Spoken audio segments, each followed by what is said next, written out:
Halo, selamat malam untuk kita semua. Perkenalkan nama saya Regina Gabriela. Saya dari jurusan S1 Manajemen Rekayasa dengan NIM 21S240. Saya mau ucapkan terima kasih kepada Ibu dosen dan juga kepada teman-teman sekalian yang telah memberikan kesempatan pada saya pada kali ini untuk memaparkan atau mempresentasikan laporan proyek UTS, probabilitas, dan statistika. Di mana pada proyek UTS kali ini saya mengerjakan 3 kasus. Kasus 1, kasus 2, dan kasus 3. Seperti pada kasus pertama, dapat kita lihat bahwa di sini telah dilampirkan data, yaitu data tentang berapa banyak jumlah masyarakat yang terkena penyakit demam berdarah pada tahun 2020 per provinsi. Anggap saya ini tinggal di Bali, dan pada hari Minggu saya pergi ke sebuah toko, di mana terdapat 5 pengunjung di dalam toko, belum termasuk kasir dan diri saya sendiri. Jadi jumlah semua orang dalam toko itu adalah 7 orang, di mana saya adalah pengunjung terakhir yang datang pada toko tersebut. Sehingga total orang yang berada dalam toko itu adalah 7 orang. Jadi yang ingin saya dapatkan di sini yaitu peluang saya bertemu dengan seseorang yang tertular atau mengidap penyakit DBD. Baiklah, pertama yang perlu kita cari itu adalah nilai P atau peluang seseorang itu mengidap penyakit DBD. Di mana kita lihat di Provinsi Bali terdapat 11.964 masyarakat yang terkena penyakit DBD ini. Sedangkan jumlah penduduk Bali itu ada sekitar 4.320.000. Maka peluang setiap orang itu terkena penyakit DBD itu sekitar 11.964 dibagi 4.320.000, yaitu 0,003. Maka pertama yaitu distribusi binomial. Berapakah peluang bahwa hanya 3 orang di dalam toko tidak terkena DBD? Jadi dari soal tadi, di dalam toko diketahui jumlah orangnya itu ada 7, N sama dengan 7. Yang ditanyakan di sini hanya 3 orang yang di dalam toko tidak terkena DBD. Berarti yang terkena itu ada sekitar 4 orang, sehingga nilai X-nya itu sama dengan 4. P tadi yaitu peluang terkena DBD 0,003 dan Q 1 dikurang P yaitu 1 dikurang 0,003 sama dengan 0,997. Maka binomial XNP, NX, P pangkat X, Q, N pangkat N dikurang X, yaitu B, binomial 4, 7, 0,003, kombinasi 7, 4, dikali 0,003 pangkat 4, dikali 0,997 pangkat 3, yaitu 35 dikali 0,00000081 dikali 0,99.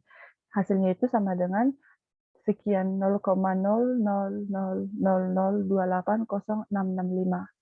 Jadi peluang bahwa 3 orang di dalam toko yang tidak terkena DB itu berarti 1 dikurang peluang bahwa 4 orang terkena, sehingga hasilnya menjadi 0,999999997.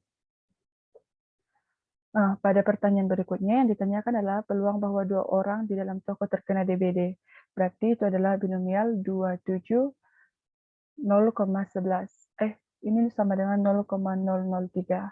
Di mana kombinasi 72 dikali 0,003 pangkat 2 dikali 0,997 pangkat 7 dikurang 2, yaitu 14 dikali 0,00009 dikali 0,98. Hingga hasilnya itu menjadi 0,00012348. Nah, kita juga dapat memecahkan sebuah kasus distribusi binomial negatif dari data tersebut. Contohnya, saya ingin mengetahui peluang orang ketiga yang datang mengunjungi toko tersebut adalah orang kedua yang tertular penyakit.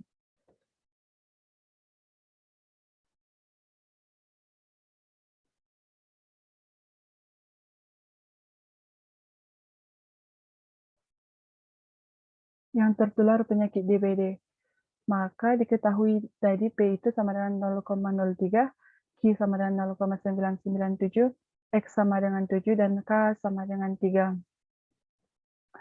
Rumus dari distribusi binomial negatif dapat kita lihat sebagai berikut, yaitu binomial XK, X, K, P sama dengan kombinasi X kurang 1, K dikurang 1 dikali P pangkat K dikali Q pangkat X kurang K.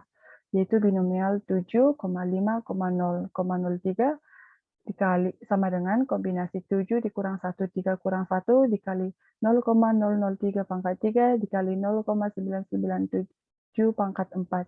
Sehingga itu sama dengan kombinasi 62 dikali 0,003 pangkat 3 dikali 0,997 pangkat 4. Jika kita hitung, maka hasilnya akhirnya adalah seperti demikian. Hal tersebut dapat kita kerjakan juga sebagai distribusi geometrik, di mana yang ditanya pada kasus distribusi geometrik ini yaitu berapakah peluang orang keempat yang mengunjungi toko adalah orang pertama yang mengidap penyakit DBD. Jadi diketahui P-nya sama dengan 0,03, X sama dengan 4, GX, P sama dengan di distribusi geometrik ini, GXP itu kita cari dengan mengalihkan P dikali Q pangkat X kurang 1. G 4,0,003 sama dengan 0,003 dikali 0,997 pangkat 3. Hasilnya dapat kita lihat sebagai berikut. Baiklah, adapun kasus yang kedua yaitu saya disuruh untuk memberikan contoh kasus atau soal aplikatif dan penyelesaiannya, di mana faktanya tidak perlu dilampirkan terkait salah satu distribusi peluang berikut. Yang pertama itu adalah distribusi multinomial. Seperti kita lihat bahwa rumus dari distribusi multinomial adalah sebagai berikut. P, X1, X2 sampai Xk sama dengan N faktorial per X1 faktorial, X2 faktorial sampai Xk faktorial dikali P1 pangkat X1, P2 pangkat X2, dan sampai Pk pangkat Xk. Pada soal A ini, diketahui bahwa X1 itu sama dengan 15, X2 sama dengan 3, dan X3 sama dengan 2. Maka dapat kita cari distribusi multinomialnya yaitu P15 3,3,2 sama dengan, karena diketahui N-nya sama dengan 20 faktorial per 15 faktorial, 3 faktorial, 2 faktorial, dikali 0,7. P1 0,7 pangkat 15 dikali 0,2 pangkat 3 dikali 0,05 pangkat 2. Sehingga hasilnya jika kita hitung sekitar 0,0288. Untuk soal hipergeometrik dapat kita lihat bahwa diketahui dari soal ini N-nya itu adalah 5.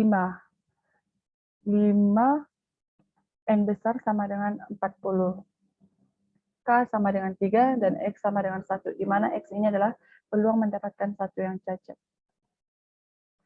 Untuk mengerjakan soal hipergeometrik, rumus yang dapat kita gunakan yaitu Hx, N besar, N kecil, 3 sama dengan kombinasi Kx dikali kombinasi N dikurang K, N kecil dikurang X, per kombinasi N besar, N kecil, di mana X itu 0, 1, 2, sampai N. Maka setelah kita masukkan yang diketahui dari soal menjadi hipergeometrik 1,40,7,5 sama dengan kombinasi 31 dikali kombinasi 40 kurang 3, 5 kurang 1 per kombinasi 45. Jika kita hitung hasilnya itu sama dengan 0,303011. Yang berikutnya adalah contoh soal Poisson, di mana yang ditanyakan pada contoh soal ini adalah berapakah peluang pada suatu hari tertentu tanker terpaksa ditolak karena pelabuhan tak mampu melayaninya. Untuk menyelesaikan soal Poisson ini dapat kita gunakan rumus Px delta T sama dengan E pangkat minus delta T kali delta T, maaf itu tadi gamma, di mana P dapat kita cari menggunakan rumus Px gamma T sama dengan E pangkat minus gamma T dikali gamma T pangkat X per X dikali T, di mana X-nya itu bernilai 0, 1, 2, sampai seterusnya. Pada soal ini, misalkan X menyatakan banyaknya tanker yang tiba tiap hari. Dengan menggunakan tabel L2, maka kita peroleh bahwa P X lebih besar dari 15, yaitu 1 dikurang P X lebih kecil sama dengan 15. 1 dikurang sigma 15X sama dengan 0, PX sama dengan 10, yaitu 1 dikurang 0,9513, hasilnya sama dengan 0,0487. Sedangkan pada kasus ketiga ini, saya diminta untuk melampirkan data kontinu yang berdasarkan fakta, di mana pada kasus ini yang saya tampilkan itu data mengenai gaji pegawai PLN pada tahun 2021. Berikut datanya. Jadi, dapat kita lihat saya telah mencari nilai min, standar error, median, mode, standar deviasi, sampel variansi, kurtosis, squeness, range, minimum, dan maksimum dari gaji minimal dan juga dari gaji maksimal. Sehingga diketahui rata-rata dari gaji minimal itu sekitar 8.852.941. Sedangkan simpangan baku dari gaji minimal 2.206.274,475. Dapat kita ketahui juga di sini rata-rata gaji maksimal itu 11.558.824 dan simpangan baku gaji maksimal sama dengan 2.668.580,808. Baiklah, berdasarkan data yang telah diperoleh, saya diminta untuk menentukan persentase posisi yang memperoleh minimal 6 juta dan 10 juta. Di mana diketahui tadi min-nya itu sama dengan 8.852.941 dan simpangan bakunya 2.206.274,475. Ini diambil dari gaji minimum.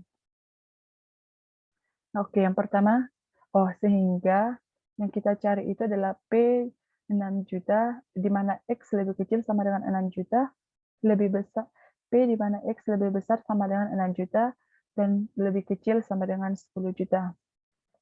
Pertama kita cari Z1. Untuk mencari Z1, di mana 6 juta dikurang rata-rata, dikurang 8.852.941 per simpangan baku per 2.206.274,475. Ini jika kita hitung hasilnya itu sama dengan minus 1,3. Sedangkan Z2, kita masukkan tadi nilainya 10 juta dikurang rata-rata dikurang 8.852.941 per simpangan baku per 2.206.274,475. Jika kita hitung ini hasilnya sama dengan 0,5. Maka nilai P 6, nilai P di mana X lebih besar sama dengan 6 juta dan lebih kecil sama dengan 10 juta itu sama dengan Z lebih besar sama dengan minus 1,3, lebih kecil sama dengan 0,5. Ini kita lihat dari tabel distribusi normal nilainya. Dan jika dikurangkan, hasilnya nilai dari Z 0,5 itu 0,6915. Nilai Z minus 1,3 itu sama dengan 0,0968.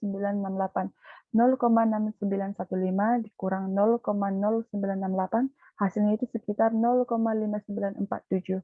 Karena pada soal ini tadi ditanyakan persentase posisi yang memperoleh minimal 6 juta dan 10 juta, maka ini kita ubah ke bentuk persen. Hasilnya itu sama dengan 59,47%. Jadi demikianlah presentasi yang dapat saya sampaikan pada kesempatan ini tentang laporan proyek UTS probabilitas dan statistika. Semoga presentasi yang saya sampaikan ini bermanfaat. Dan jikalau pun ada kesalahan ataupun kekurangan, saya mohon maaf. Sekian dan terima kasih.